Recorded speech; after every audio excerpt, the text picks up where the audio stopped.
Assalamualaikum warahmatullahi wabarakatuh. Selamat pagi, siang, sore, maupun malam. Kami dari kelompok 8 yang beranggotakan Dika, Gita, dan saya sendiri Raffi akan menjelaskan sedikit tentang mata kuliah toksikologi, toksisitas pestisida, di mana kita sendiri tahu bahwa pestisida sangat erat dan sangat dekat kaitannya dengan aktivitas maupun pekerjaan sebagian besar orang. Yang pertama yaitu diagnosis simptom toksiknya, di mana sebagian penyakit terkait pestisida memiliki tanda dan gejala yang mirip dengan kondisi medis umum, sehingga riwayat lingkungan dan pekerjaan yang lengkap dan rinci sangat penting untuk mendiagnosis dengan benar sebuah keadaan keracunan pestisida. Pertanyaan screening tambahan tentang pekerjaan pasien dan lingkungan rumah juga dapat menunjukkan apakah ada potensi keracunan pestisida. Kemudian, jika seseorang terpapar secara terukur menggunakan pestisida karbamat dan organofosfat, penting untuk dilakukan pengujian kadar enzim kolinesterase sebagai data awal. Kolinesterase adalah enzim yang penting dari sistem saraf, dan terdapat kelompok-kelompok kimia yang mampu membunuh hama juga berpotensi berbahaya atau bahan dapat membunuh manusia melalui mekanisme penghambat enzim kolinesterase. Salah satunya adalah golongan pestisida ini. Jika seseorang telah memiliki tes awal dan kemudian mengalami keracunan, kita dapat mengidentifikasi tingkat masalah dengan perbandingan tingkat kolinesterase saat ini dengan kadar kolinesterase pada data awal. Hal ini sangat bermanfaat untuk mendiagnosis keracunan pestisida terkait kerja pada pekerja beresiko. Umumnya, gejala keracunan organofosfat atau karbamat baru akan dilihat jika aktivitas kolinesterase darah menurun sampai 30%.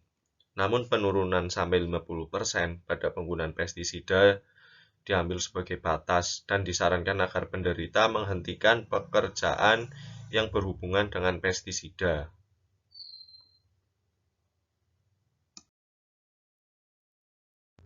Materi selanjutnya yaitu tentang mekanisme efek toksik. Mekanisme efek toksik meliputi dua hal. Yang pertama, bagaimana pestisida masuk ke dalam tubuh, kemudian tentang bagaimana patofisiologi dari paparan pestisida.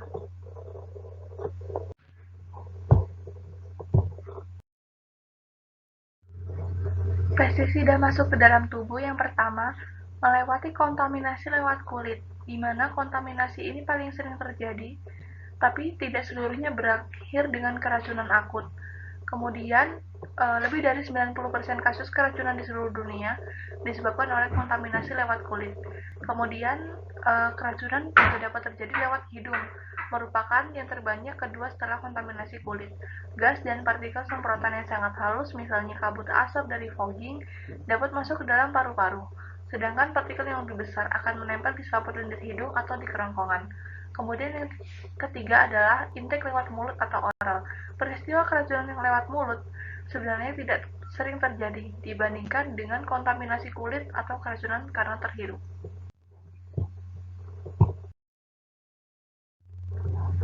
Berikutnya yaitu patofisiologi paparan pestisida, di mana mempengaruhi kerja enzim dan hormon. Bahan racun yang masuk ke dalam tubuh dapat menonaktifkan aktivator sehingga enzim atau hormon tidak dapat bekerja. Pestisida tergolong sebagai endocrine disrupting chemical atau EDC, yaitu bahan kimia yang dapat mengganggu sintesis sekresi, transport, metabolisme, pengikatan, dan eliminasi hormon-hormon dalam tubuh yang berfungsi menjaga homeostatis, reproduksi, dan proses tumbuh kembang. Kemudian akan merusak jaringan, di mana akan masuknya pestisida tersebut akan menginduksi produksi serotonin dan histamin. Hormon ini memicu reaksi alergi dan dapat menimbulkan senyawa baru yang lebih toksik. Selanjutnya yaitu ada organoklorin, di mana pestisida organoklorin seperti DDT, aldrin, dan dieldrin sangat kuat dan terakumulasi dalam jaringan lemak. Melalui proses bioakumulasi atau jumlah yang lebih rendah di lingkungan, bertambah besar berurutan naik seiring rantai makanan.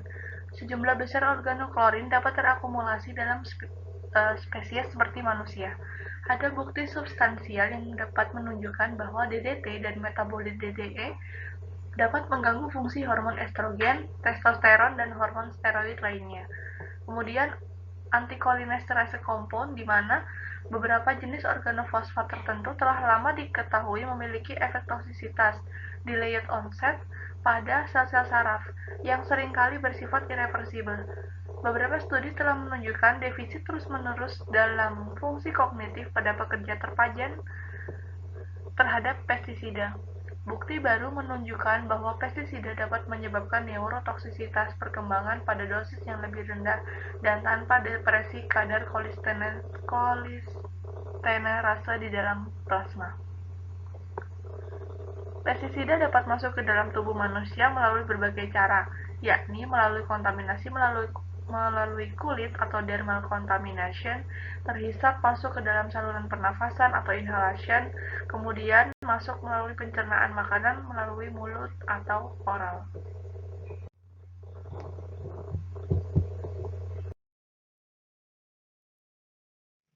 Jadi di sini saya akan menjelaskan tentang penanganan toksisitas pestisida.